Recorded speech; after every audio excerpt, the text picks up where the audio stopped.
TV saat ini sedang ramai dibahas di media sosial soal wacana subsidi KRL berbasis NIK di tahun 2025. Hal ini sontak mengundang kritik dari netizen. Begini awal mulanya. Wacana ini bermula dari pemberitaan yang mengutip data di buku 2 Nota Keuangan RAPBN 2025 dari pemerintah yang diserahkan ke DPR untuk dibahas bersama. Dalam dokumen tersebut ditetapkan anggaran belanja subsidi PSO kereta api yang ditujukan untuk mendukung perbaikan kualitas dan inovasi pelayanan kelas ekonomi bagi angkutan kereta api termasuk KRL Jabodetabek. Beberapa perbaikan yang dilakukan yakni salah satunya dengan mengubah sistem pemberian subsidi untuk tahun depan, di mana subsidi KRL nantinya hanya dapat dinikmati oleh orang-orang yang berhak berdasarkan latar belakang status ekonomi mereka. Lalu bagaimana tanggapan para pengguna KRL soal wacana ini? Yuk kita tanya-tanya langsung. Jelas, berapa sering sih naik KRL? Lumayan sering sih, apalagi di weekend ya, itu kan waktunya pulang dari kantor ke rumah gitu, jadi biasanya gunain KRL. Seminggu 3-4 kali. Lumayan sering ya Bu ya? Saya sih hampir sering ya, karena bekerja juga kan harus melalui KRL ya, jadi saya setiap hari deh. Setiap hari libur sih. Setiap hari sih. Kita tahu nggak ada wacana pemerintah itu menerapkan subsidi KRL berbasis NIK? Itu sudah aku dengar sih, ada wacana pemerintah untuk subsidi KRL menjadi NIK ya. Sudah ya, rencana katanya 2025 ya akan diterapkan. Sudah sih. Tanggapan kakak gimana? Aku cukup kecewa sebagai pengguna KRL, terus cukup sedih juga karena kan yang tadinya bisa bersubsidi gitu kan, dia harganya murah gitu, bisa terjangkau bagi kelas menengah ke bawah, tiba-tiba ini ada wacana untuk NIK di mana nantinya itu kan berdampak juga masyarakat enggan memilih lagi untuk menggunakan transportasi umum. Antara setuju nggak setuju ya. Kalau nggak setujunya kan karena kasihan juga orang yang sudah berapa kali sehari untuk naik KRL. Kalau menurut saya sih bukan hal yang tepat ya kalau misalkan kita harus berdasarkan NIK ya, karena ini namanya transportasi publik ya, bukan hal yang harusnya dibatasi dengan KTP. Menurut saya belum efektif ya, karena menurut saya seharusnya kalau kita naik kendaraan umum itu nggak perlu ada yang dibatasi berapa ini, karena kita tahu kan orang yang naik kereta ataupun transportasi umum kan mungkin dia adalah orang-orang yang menengah dari medium sampai ke atas kan, yang kita tahu orang-orang yang memang dari medium ke bawah lah, mohon maaf gitu kan. Jadi menurut saya tidak perlu harus dibatasi dengan KTP gitu kan, karena kita tahu juga bahwa yang naik kendaraan juga bukan orang-orang maksudnya berkecukupan lah yang untuk naik kereta api ya gitu. Menurut saya sih tidak efektif sih. Dia kurang efektif mengenai kebijakan itu, jadi masih simpang siur. Cuman kalau menurut saya sebaiknya tetap seperti biasa diberlakukan, karena untuk di negara-negara lain pun bahkan melakukan subsidi, dan itu menurut saya agak make sense ya, karena harus menggunakan NIK gitu, dan itu merupakan untuk ekonominya kurang. Mungkin di beberapa orang pada setuju, tapi menurut saya sih kurang. Menteri Perhubungan Budi Karya Sumadi angkat bicara soal kebijakan ini. Ia menyebut bahwa hal itu masih dalam pembahasan. Menhub berjanji akan mengupayakan agar masyarakat tetap mendapatkan yang terbaik. Budi tidak menjawab apakah wacana tersebut akan benar-benar diimplementasikan. Kan ada tarif non subsidi dan subsidi, berarti tarif KRL bakal naik dong Pak, atau bagaimana? Lagi dibahas, kita upayakan masyarakat tetap mendapatkan yang terbaik. Ya.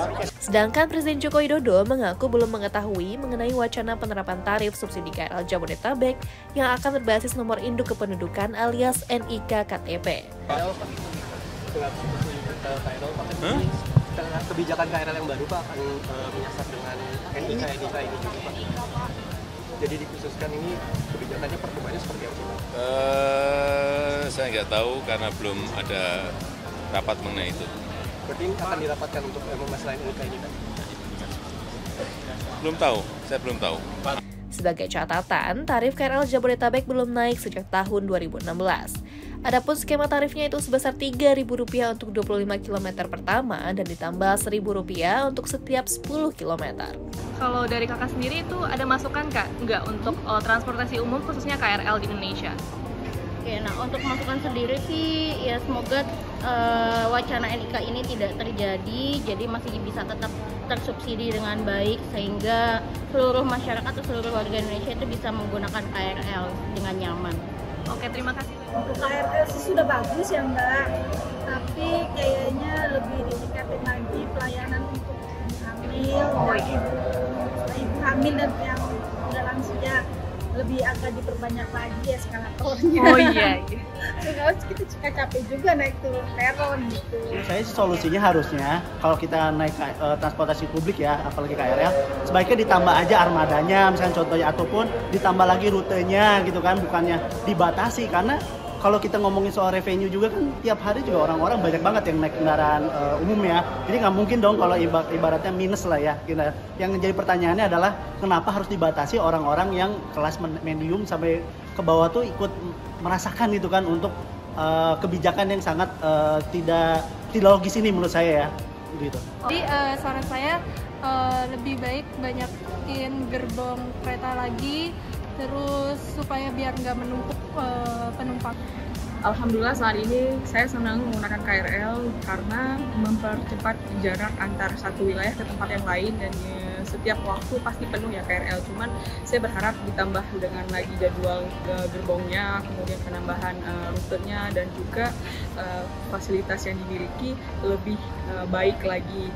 Dan alhamdulillah sekarang semua wilayah termasuk stasiun, penggunaan kamar mandi, dan juga KRL sudah cukup mumpuni. Jadi saya berharap pemerintah untuk dapat memberikan pelayanan yang lebih baik, karena saat ini masyarakat sudah mulai percaya dan sudah mulai nyaman dengan kualitas KRL yang dimiliki, termasuk masinis dan juga pramugaranya dan semua yang ada di dalam stasiun, termasuk juga security, itu sudah sangat bagus. Jadi saya senang banget menggunakan transport publik, dan saya cinta dengan transport publik. Nah, Sobat Kompas TV, sejauh ini penerapan subsidi KRL berbasis NIK masih dalam pembahasan dan tidak akan diterapkan dalam waktu dekat. Tapi semoga saja skema ini nantinya tidak akan memberatkan pengguna KRL Jabodetabek ya. Saya Samalia Putri, pamit undur diri, sampai jumpa. Di antara banyak sumber informasi, kami layak dipercaya. Karena kami menggali lebih dalam, berpihak pada kebenaran, berpegang pada data dan fakta, agar layak Anda jadikan referensi. Kompas TV, independen, terpercaya.